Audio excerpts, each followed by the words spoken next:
How's it going, everyone? Welcome to the newest episode of Liberty After Dark. Just so you guys are aware, this episode is segmented up into three parts. This first part with Dan, who's going to be our guest for these three parts, goes over a whole bunch of topics. We talk about prominent figures inside of libertarian, or specifically more anarcho-capitalist thinking. We talk about some controversial topics that surround them, and an approach to looking at how these people speak and whether or not the material from their works is still credible based off of whether we disagree with them or not, which we had a pretty universal opinion on. We talk about conservation, we talk about property rights, all sorts of good things in this episode. It's kind of a mishmash of topics. We just bounce between them, which I don't think is a bad thing. We go over a lot of good stuff here. Just so you guys know, like I said, this is going to be segmented into three parts. The next part will be coming out tomorrow, maybe the day after that. I just got to finish up the last little bit of stuff. I am about 2 or 3 weeks behind, so I'm going to try to crank out some episodes over these next week and 2 weeks, and then I'll be mostly caught up, and we can go back to what my original plan was of being 1 week behind each episode. But I hope you guys enjoy everything that's said here. Next episode will be mostly the nap. It's about an hour long. If you guys are interested in just, instead of cutting them up and giving them in more deliverable fashion, you guys can just email me over at contact@libertyafterdark.net. You can send me an email there and just say, hey, I'm interested in you releasing the entire episode instead of cutting it up into parts. I just felt like this would be more consumable. Also, one more quick thing. I just wanted to let you guys know there was a little bit of bad weather over on Dan's side, so if there are any audio glitches, I did my best to level everything out, but apologies in advance if it's difficult to hear him at times. Like I said, I did everything I could, but I felt like the conversation was worth having and worth putting up, so hope you enjoy. How's your day going, man? I heard you guys got some weather out there. Well, they missed the forecast by a mile. They said we were going to get a little bit of rain in the morning, and it would quickly turn to ice. And it literally rained all day. It didn't turn to ice until 8 o'clock. And then it was ice for maybe 20 minutes, and then turned right to snow after about 20 minutes. And I know Annalisa is in Greenville right now, which is not far from me. It's about a half an hour from me. And I guess they had snow all day, but we had rain all day. It was 34 degrees, I think, that's all the warmer it got today. So it stayed raining, and then of course it froze up. But now it's snowing, and it's very, very windy. I just got a text from my boss at work that his power's out. So I wouldn't be surprised if I lose my connection at some point. That's fine. I'm glad to hear you either way. I heard you said you had some quotes for us, if you'd like to read some. Also, hi to Katie, who's first time on live stream. Thanks for coming out. Yeah, I did have some quotes. I'm going to do a couple short ones. Since people were so happy with my quote reading last night, I figured I'd read a couple more and see if the popularity remains. This is one of my favorites, and I, growing up and even in my formative years, I was really into the Constitution. I thought it was really, I guess the greatest human document ever written, and I don't think that anymore. I think it's a good attempt, but it falls short in many aspects. And Spooner had a quote about it, and it's a pretty famous quote. But I like to tell my friends this quote, who are they're constitutionalists, and the area I'm in is a lot of it's very deeply red, Okay. like extremely red, like blood red, like gun-toting hunters who are pro-military and pro-police. So when I give them this quote, it really takes them aback, and it kind of shakes them, and so I really like it. But I'm gonna read it, and then maybe we can discuss it or something. But the quote is from No Treason, subtitled "The Constitution of No Authority," and the quote goes, "But whether the Constitution really be one thing or another, this much is certain, that it has neither authorized such a government as we have had, or has been powerless to prevent it. In either case, it is unfit to exist. Yeah, no, I mean, that's a fantastic. I love Spooner. He's probably one of my biggest inspirations for getting to where I am today. So I always appreciate hearing some of his quotes. The one of the things that always gets me, very, very interesting man, but his when I was a constitutional conservative growing up, because that's kind of how I was raised by my father, is that his total rejection of the idea of this document that no one, you never signed to it, right? That's always one of his big things that he comes back to.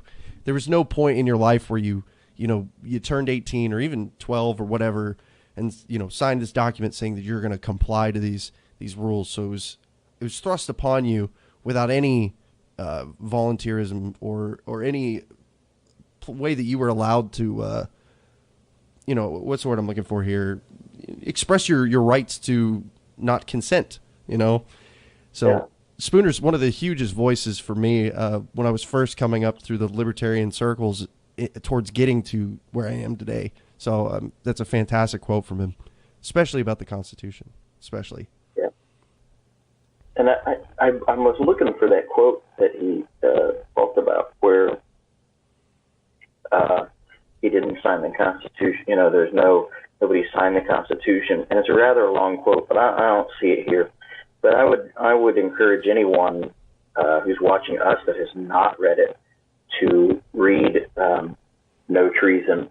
I believe there's a podcast, and I have it saved. It's a really good podcast.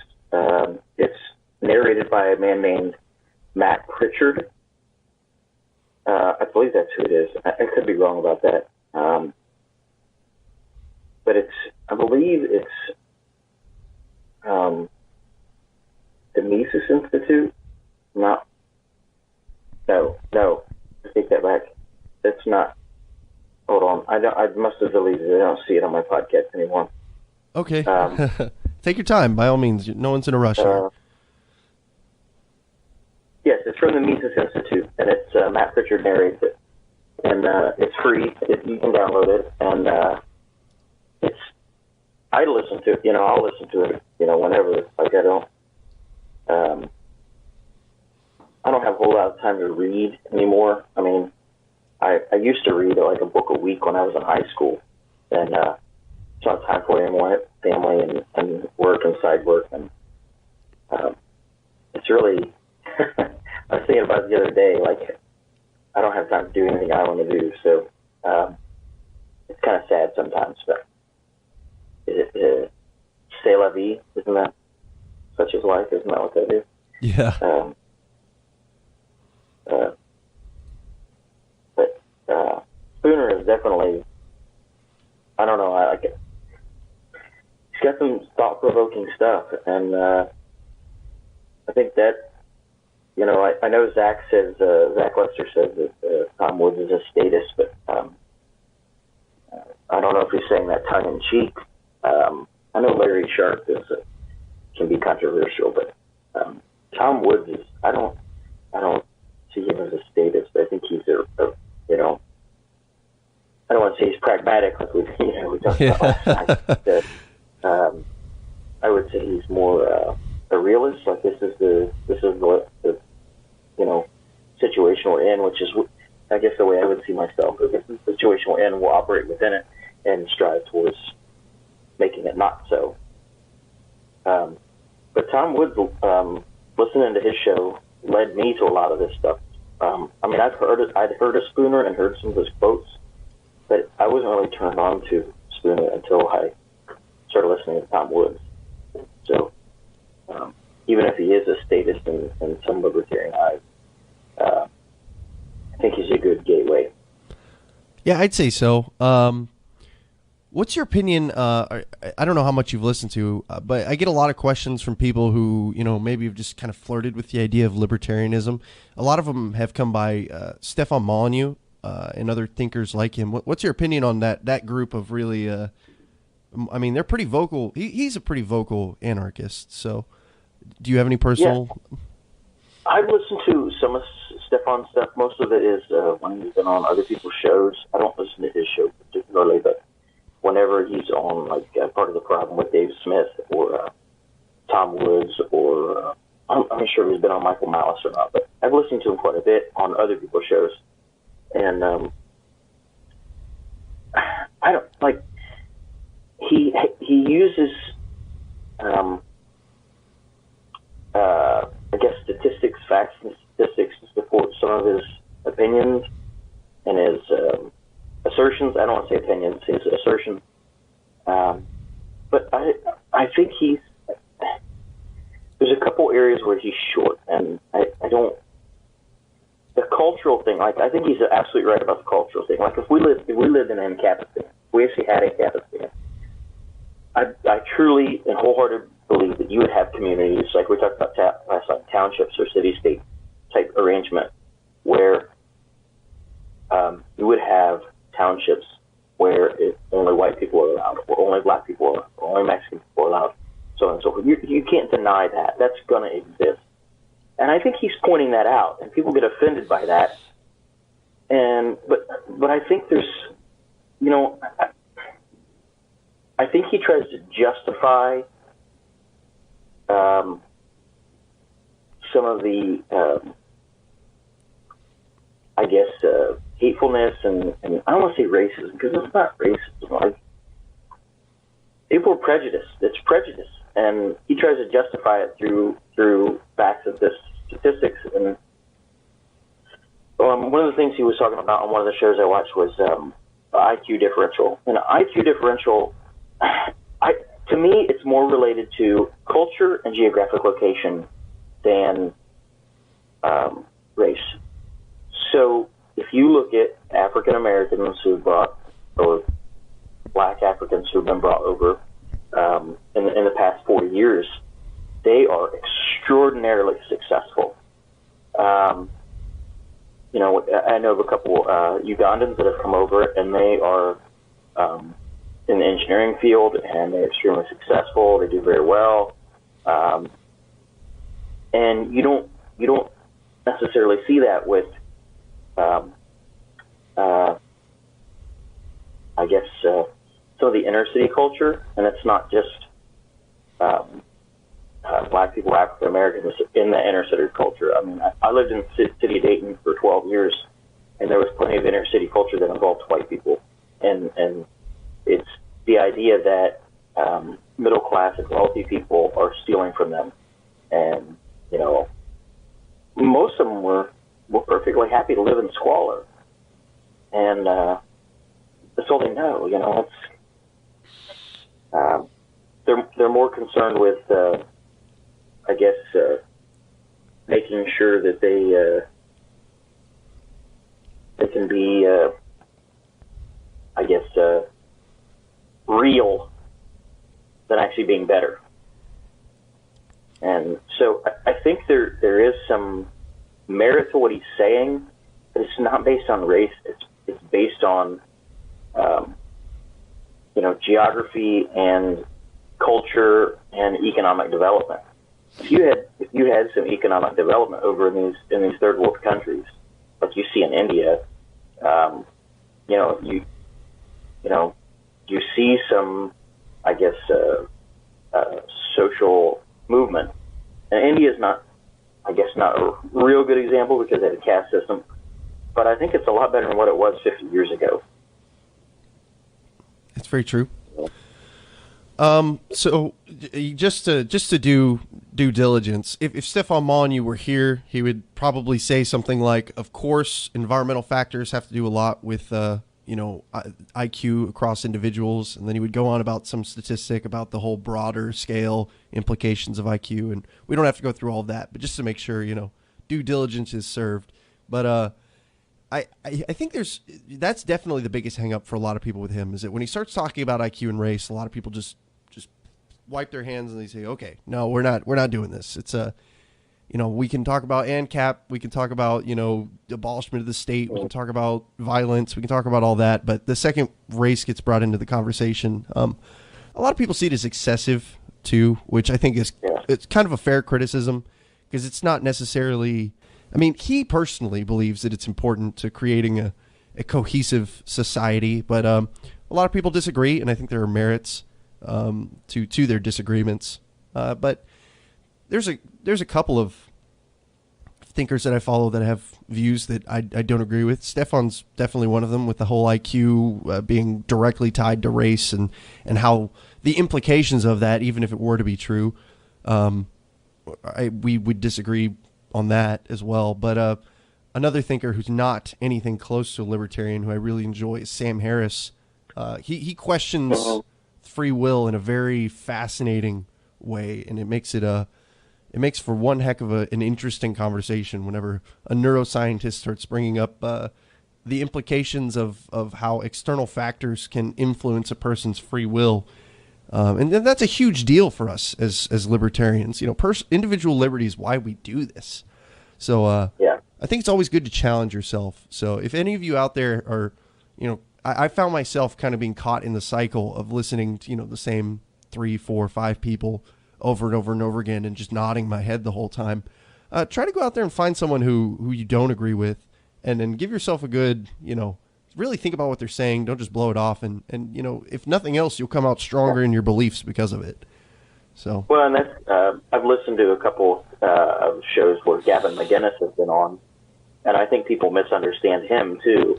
They see this Proud Boy culture, and it's not something I agree with, but, you know, he has valid points. And one thing I always tell people, like Zach saying, Larry Sharp's a statist, and Tom Woods is a statist, and Stefan Molyneux, you know, people could say he's a racist. He's not a racist. He's, you know, I don't think he is. In my opinion, he's not. But a quote I like to use from The Simpsons is Marge Simpson had a T-shirt on when they were flying, where they were in Itchy and Scratchy Lane. I don't know if you ever watched The Simpsons. I haven't seen all of it by any means, but I've seen a fair number of episodes. She had a shirt on that said "Po Buddy's Nerfect." Po Buddy's Nerfect, yeah. So I always tell people that, you know, Po Buddy's Nerfect, and then there's another quote I like to use. A guy I used to work with would always say it, and it's even perfect people make mistakes. I know from experience. Oh yeah, I mean that's yeah, that's a good one. I like that. I'm gonna have to use that. Yeah. Skylar says, I'm narcissistic enough to really just loathe opposition and fear being outed as a fraud. So I guess if I were to offer some sort of rebuttal to that, the only thing you have to lose is a bad idea. That's what I tell myself. Every time I go into a conversation, especially after becoming a libertarian, kind of having my eyes open, having to change my opinion about something after being, you know, just thinking I had the whole world figured out. It's, you know, that's kind of how I look at it. Is that the only thing I have to lose is a wrong idea. So it's not like nobody's going to drag you through the mud. We're not like, we don't, you know, go out and be public speakers and make money off of the things that we're saying. We're just here to learn and become better people from it. Yeah. And let's be honest, if we actually could make money at it, we probably would find a way to do it. But exactly right. Most people just want to keep their heads in the sand and go on with their lives. They're happy to have 40% of their income taken every year. They're happy to have to not worry about certain things, that it's taken care of, and they're fine with that. And my biggest problem is I think that all these services that we pay for, like the city and the roads and the schools and defense and fires, would all be paid for. It would all be there, but we all would have to take time out of our lives to, sign up for a subscription like we do cable or internet, that kind of thing. And I think that really scares people to think about that you would have to shop around for your police or fire service. I think people, that they have a hard enough time dealing with the cable company when you're on hold for half an hour because it's disconnected. You know what I mean? Yeah. They would rather just be taken care of. I don't know if you were here for it, but I kind of went over that when I was talking about, how we don't always have the perfect answer for Ancapistan, but, the services will be provided if there is a demand for them to be provided in one form, fashion, way, or service. So. Well, and that's the way I guess you could look back at the city-state model is a part of living in a city, is a part of you could say it's taxes or whatever, but it was, required to be a part of the community that you give yourself up for the defense of the community. But you didn't have to stay in the community. You could leave. And it wasn't like you had to pay something to leave, or you couldn't move 5 miles out of town and not be part of the community. Or, if you're in the United States, you can't move 5 miles outside of Dayton, Ohio, and be free from, submitting yourself for the defense of the community. You're still bound by that. There's where can you go? Somalia? Yeah. I always hate that one. That's one of my big triggering, just move to Somalia. It just shows a fundamental misunderstanding of the idea. And it's supposed to be a miscaricature, and I understand that, but Skylar says sorry, what was that? Oh, no, go ahead. He says, in every cloud is a silver lining, and we can only be loved as much as we are willing to be vulnerable, but it's miserable. That's a good quote. Who said that? Please let me know who said that. I really like that quote. I'm going to say I read an article, I think it was, it might have been from Reason, but I can't remember where it was, and it was talking about, or it might have been Being Libertarian, I don't remember. Anyway, it was talking about Somalia, and it was talking about Somalia was basically like a socialist state. It was a command and control government, and it collapsed. It literally collapsed under its own weight. And you can say it's complete anarchy, and there's wars and warlords and conflict constantly, but economic activity is up compared to what it was under the the socialist state, the communist state, and people are actually freer. So you can say, well, it's not safe to live there, and it's you can't go there and have a homestead or whatever. But people are surviving and thriving more so than they were under the communist state. So even though it's not safe to live there, is it worse? I would argue it's not. Yeah, I haven't read that specifically, but to be honest, it wouldn't surprise me. From what we know about command and control economies throughout history, I mean, that's the whole reason China abandoned their command and control economy, because it was destroying their country. And now they have a free market light, as some people like to say it, where there's still quite a bit of influence, which is half the reason why they're not doing as well as they could be. But they had to abandon the total government control of the economy, because it was crippling. It was crippling every industry, from farming to infrastructure to just typical industry and manufacturing. Everything was way under production, and everyone was starving, and so they had to let it go, as much as they wanted to keep on to it and continue the communist methodology. Yeah, it doesn't work, and that I think that especially in China, they figured out that if they let a little bit of freedom in, it'll thrive. But this social credit thing they started really scares me. I don't see how they're going to be competitive if we keep that up. Oh, it's dystopian. That's dystopian right there. We're not talking just like, they're raising taxes. That's bad. That's dystopian levels of government intervention. Well, I can see it happening here, and especially with insurance companies and the credit bureau, and I say that, and they're corporations. They're not government entities, but the government's going to make it possible for them to do it. I mean, consumers wouldn't stand for it if they did it, and there was no government to okay it and say that it was fine. They just wouldn't. But what bothers me about it is this. I don't know if you've seen the little plug-in device you can plug into your car, and it reports to the insurance company how you're driving. And so when you plug that in, the insurance company knows everything that you're doing. It knows how hard you're pushing the gas, how hard you're pushing the brake, whether or not you're sliding, whether or not you're, doing a burnout, how hard you're driving the car. They know all that. And they're going to base your rates on how you're driving. That's what it's for. And, don't think for a second that eventually the government's not going to have control of that information. And they're going to want that information. And, that could potentially play a role in your credit score, or whether or not you can get a job. Are you driving recklessly? Are you, cutting people off, tailgating, that kind of thing. And, they really just want to know what you're doing so that they can tell whether or not you're a good person. And I'd be quite honest, I don't think somebody's driving ability tells whether or not they're, a decent person.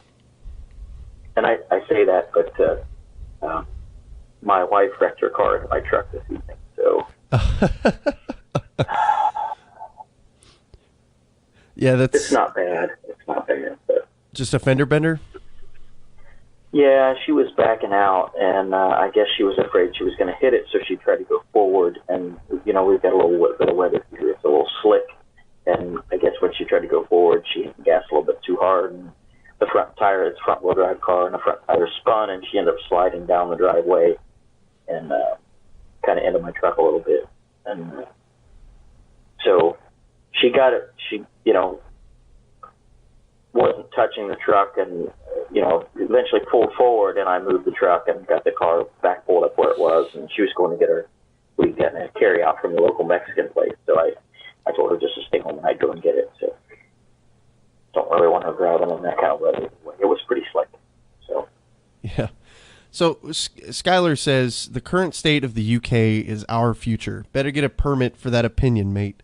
So just as a quick rebuttal, not if we continue on the track that we're going, I think that's a fair assessment to make. And you could argue that there's no sign that we're going to be turning around anytime soon. I would like to say that there is, but just to give a current example, the whole yellow vest movement in France kind of shows that there is still this, even in Europe, which we just typically look at as just like a generally welcoming to socialist ideologies.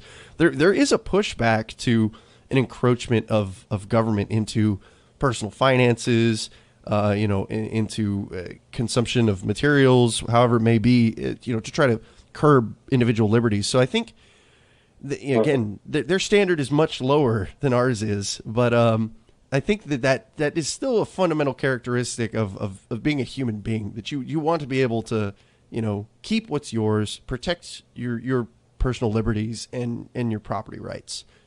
At least I would say the majority. Yeah. And that's the thing is, like, I tell people when they plug that device, and I have a couple of people that I work on their cars, and they have the device and plugged into their car, and I'm like, I want you to understand that if you get into an accident and it's your fault, they're going to know it. And not that you would lie about it, but say the light turned yellow, but you didn't think you could stop, so you ran the red light, and someone decided to go ahead and go quickly. It's going to show you didn't even brake, and that kind of thing. And whether or not, it's excusable, they're going to say it's not. And, it is really even though it's voluntary, it is really a form of tyranny. I mean, but, it's coming that the government will control it. And one thing I always tell people is that I take care of my business. I go to my job, I pay my bills, I take care of my family, I do everything, but I like to drive fast. I drive fast on the highway, and if the insurance company were to see that, they could, hurt my credit score, raise my rates, so on and so forth. And I don't need that, I, you know, they always say men have higher insurance rates than women, and that's the exact opposite case for my household. Yeah, this is why I like old cars. It's like, where are you going to plug it in if I don't have an OBD2 port, you know? Mm-hmm. But then they'll just ban your ability to drive 70s and 80s vehicles, you know? Mm-hmm. Well, if you get an old car and get a, like an aftermarket fuel injection system, then you can still plug it into the OBD2 port. But you have the modern convenience, but you don't have the intrusiveness of the OEM manufacturers. Exactly, right? That's a good way of putting it. Skylar here, I mean, to be fair, I'll go ahead since I've addressed the rest of his comments. I don't want him to feel like I'm ignoring him. Every time the French rebel, they get more government. Coincidentally, that's what they and everyone wants. There is a movement inside of the Yellow Vests that is, we should have a socialist utopia. But there are a lot of movements inside of the Yellow Vests. So I think it's kind of hard to put one ideology on them. There's a really big anti-tax movement in there. That's, those were the guys who went around and busted all of the red light cameras there. That was the anti-government side of the Yellow Vest movement. But yeah, I mean, you're not wrong. Historically speaking, yes, the French rebel and then they get more tyrannical somehow afterwards, or they wind up putting the king back in power after it all collapses. But yeah, and then he says, I'm usually pretty optimistic. Well, sometimes it is important to bring up historical context to events. I would like to think that, and this is still all new. We have no idea what the effects of this are going to be yet. It's all hypothetical. But I would like to think that there is enough of a small government, limitations on taxes and increasing of personal liberties in the movement that there will be some kind of reciprocation to some extent. Now, whether that's a long-standing effect or not, I don't have an answer, but it's a hope that I have, and we will see as time goes on. Yeah, and that. I don't know if you saw I saw a headline. I didn't read the article, and I guess it's on me for not opening it up. But there's so much to read and see and take in anymore. It's hard to do it all. But apparently, they shot one of the Yellow Vest people, and I guess he survived. They didn't kill him, but I hate to be cliche, but I think back to the movie V for Vendetta, where they shot the girl and everyone rebelled, and then certain people were upset about the Yellow Vest guy being shot, but I was a little surprised at the lack of outrage over it, and I think people are really they have Stockholm syndrome there as well. He wasn't doing what he was supposed to be doing, so it was justified. And it's kind of scary. Yeah, so just to give some context, he wasn't shot with a firearm. He was shot with I guess you could consider it a firearm. I'm not sure if the government would or not, but it shoots steel balls instead of bullets. Yeah. So, but it hit him in the head. They can still kill you. Exactly, yeah. It hit him in the head. He had to be put into a medically induced coma. I haven't heard anything about him since then. But yeah, I thought the same thing too. I was like, there's really two ways that this goes. Either no one cares or everyone cares. I don't really know if there's really a middle ground in a situation like that, but it seems like the general consensus is, oh, that sucks. And then everybody just kind of moved on.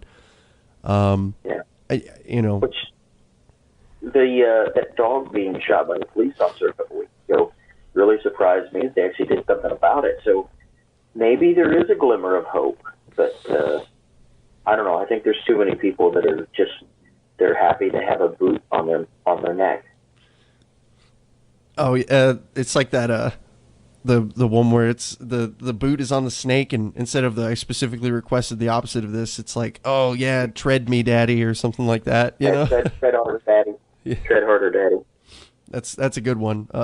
There's definitely. I mean, I feel like, not to like throw anybody under the bus, but I feel like, kind of my grandparents' generation, especially, they've all just accepted the fact that, you gotta comply to the state. It exists to, keep society running, and that it's always a universal good, unless it's Obama. Yeah. Well, that's the thing that's why I always tell people, these Trumpsters, like, I'm like, you say, well, respect the president, but you were bad-mouthing Obama for 8 years. What's the difference? Yeah.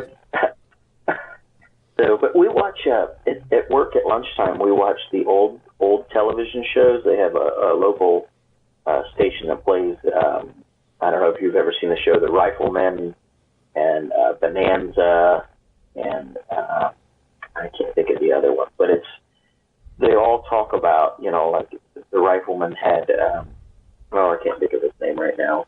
The character who's a U.S. Marshal. Marshall Dillon, and Miss Kitty is the brothel owner, and they never get married and that kind of thing, but they socialize.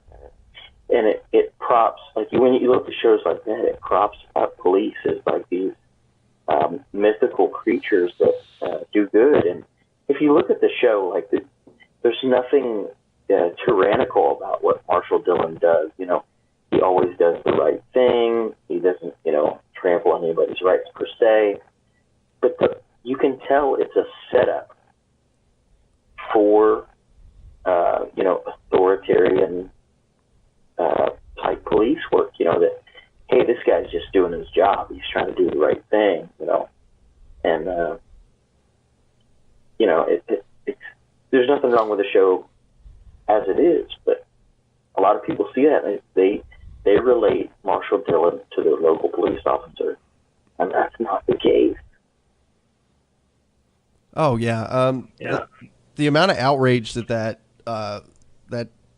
police officer shooting that dog brought about was, especially since it happened in Arkansas, and that's a pretty red area. They're typically what you would not exactly consider to be like politically dissident people, but there is also still that kind of Southern culture of my property, my rights, that kind of permeates throughout, I would say, a good majority of the South. Some of it's pretty statist, but there's that underground culture of it that kind of exists. That's why you have so many small government constitutionalists in the South, like where Texas has plenty of them, like where you and I grew up. Yeah, I mean, like you were saying, it does kind of give a glimmer of hope. He was only fired. I don't know if anybody's pressed charges yet. I mean, I would if it was me. I mean, that was ridiculous. Yeah. But I haven't followed it since then. After I heard that he was relieved of duty, but at least something was done about it. At least there was the public outcry was enough for the department to have to identify that there was a breach in property rights and individual liberties there. It was just, the whole thing was a fiasco. I mean, the second he whipped out the taser and started approaching the man after telling him to leave his property, and he didn't have any reason to be there after he shot his dog, I was like, this has gone full freaking circle at this point. You've gone next level. And the one thing about it, and I don't want to sound like I'm being sympathetic to the officer, but the one thing I will say about him pulling the taser out when the guy starts walking back towards his house is, if you were in the police officer's shoes and you just shot what you thought was this guy's dog, he starts walking back towards his house, the first thing you're going to think is he's going in to get his gun and he's going to shoot me. So the officer's trying to prevent that. So I'm not excusing the officer at all, but his response is rational. I think we could say it's rational. I'm not saying it doesn't make sense. I would just argue that he should have never put himself in that position to begin with. But absolutely. Yeah. Absolutely. So sure. I mean, yeah, if I went onto someone's property and shot their dog, I would probably want to stop them from shooting me too. But I probably shouldn't have shot their dog to begin with. So yeah, absolutely. So, and well, maybe I won't tell that story. But I want to point out, Annalisa corrected me. It was Gunsmoke is the show, not The Rifleman. The Rifleman's a little bit different show. The Gunsmoke is the one with Marshall Dillon and Miss Kitty. So I don't want to be wrong about Yeah, no, I mean that's fine. I appreciate the correction from Annalisa there. Keeping us as factual as possible. It's always good to have some chat moderators. It's half the reason why I like doing this live. And that way, if I can't look up something fast enough, like I was corrected on yesterday's show, we were talking about conservation and what an NCAP society could do to continue the process of conserving species. And I was under the impression that the white rhino was completely extinct, but apparently they're extinct in the wild, which is still not great. But there are 3 of them still in captivity. So just another example of I was wrong there, and I learned something from doing this, and I appreciate that. So if again if I say anything that's incorrect, do not be afraid to come out here and correct me. So, Rachel is here. Yeah, Rachel was the one who corrected me on that. She's pretty big into the conservationists. But sorry, continue. Yeah, the conservation thing. I think all that can be solved for the most part with property rights. And you watch the old Western shows, and they talk about somebody having a piece of property, and they dam up the creek, and so water doesn't flow into the other guy's property. Well, to me, you're preventing what was natural there in the first place. So that's a violation of my property rights if you dam up your water and it prevents water from going onto my property where it would have naturally.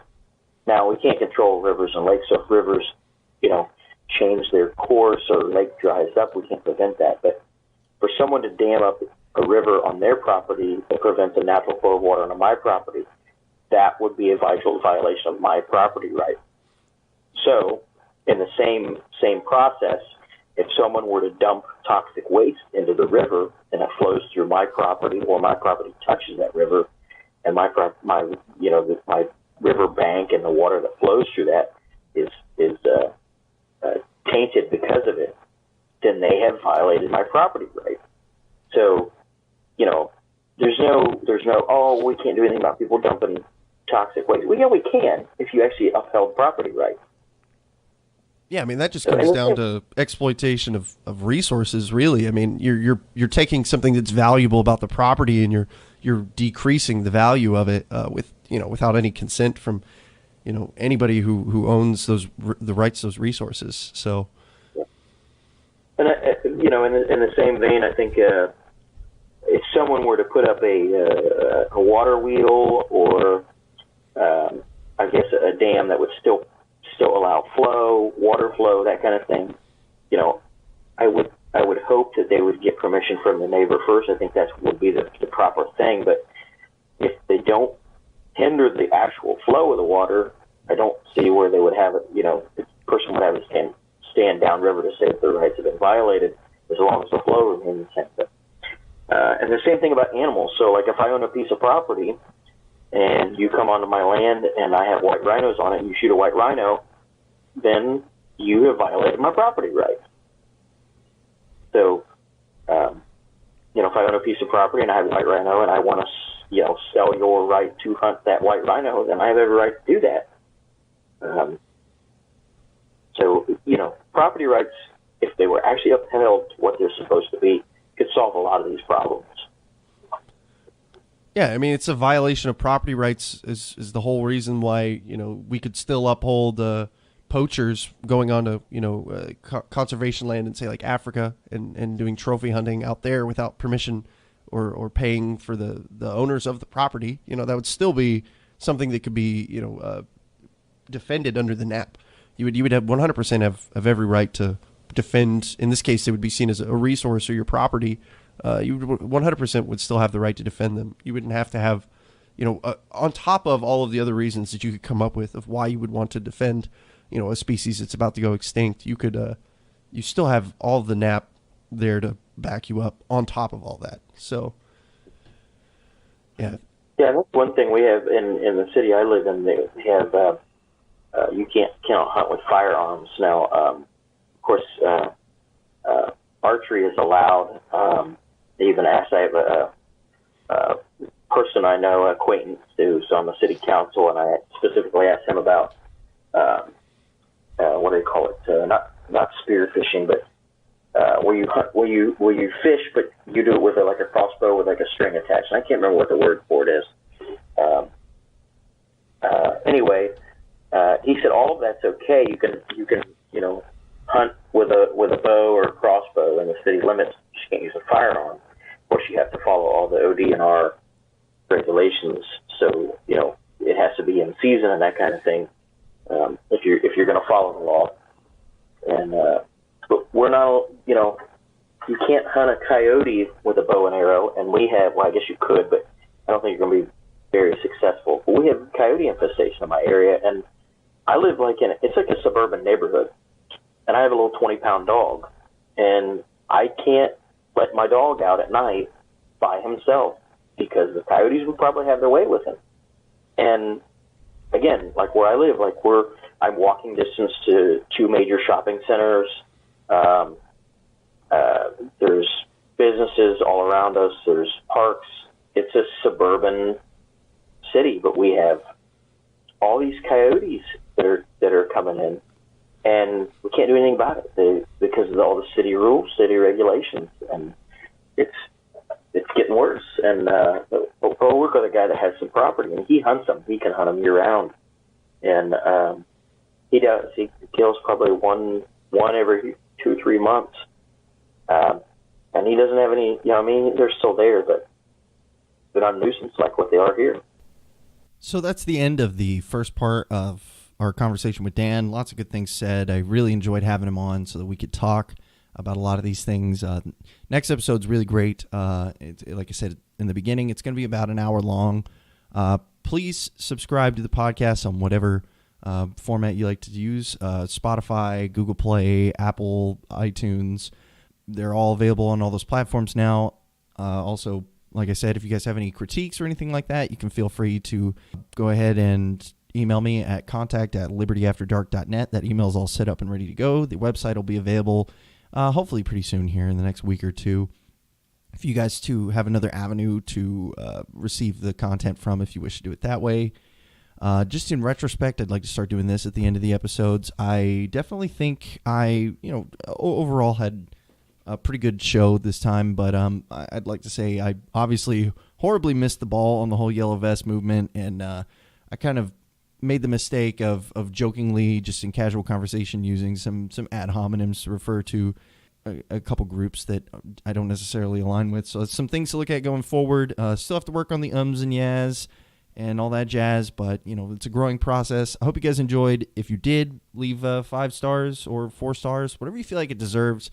And then hopefully in the future we'll continue to improve and bring you guys better content. But look for the next episode coming up here pretty shortly in the next 24 to 48 hours.